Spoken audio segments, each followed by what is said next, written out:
Hello guys, welcome to my channel. সেদিন ঘুরতে ঘুরতে বেরিয়ে পড়েছিলাম একটা অজানা অজানা বলবো না, ঠিক জেনে শুনে গেছিলাম। তো আমি অনেকদিন ধরে ভাবছিলাম একটা সেকেন্ড কার মানে আমার ফার্স্ট কার হিসাবে নিতে। তো যার জন্য আমরা একটা জায়গায় চলে গেছিলাম এবং গিয়ে এত সুন্দর একটা ডিফারেন্ট জিনিস দেখলাম। তোমরা দেখে বুঝতে পারছো যে আমিও প্রথম প্রথম ভেবেছিলাম যে এটা কি মুরগি, এটা মুরগি হতে পারে না। তখন অনেকক্ষণ দাঁড়িয়ে থেকে দেখলাম যে না, এটা তো মুরগি। তারপর নিজের চোখের দেখাকে বিশ্বাস করে আমরা আরও ডিটেলসটা দেখলাম। হ্যাঁ, দেখলাম এটা একটা মুরগি। এটা ক্রস মুরগি। ডিটেলসটা এখনও শুনতে পারিনি, মানে জেনে পারিনি। আর এই মুহূর্তে আমি চলে গেছি, তারপরে আমি নিচ্ছি একটা আইটেম। তো সমস্তটাই এই ব্লগে শেয়ার করবো, তো সঙ্গে থাকতে হবে।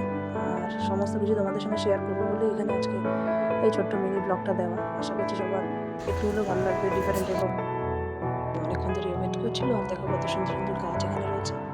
তো শেষমেশ জানতে পারলাম এর নাম ন্যানো। একটু টাটা বলে আমরা এখানে ব্লগটা শেষ করলাম। বাই।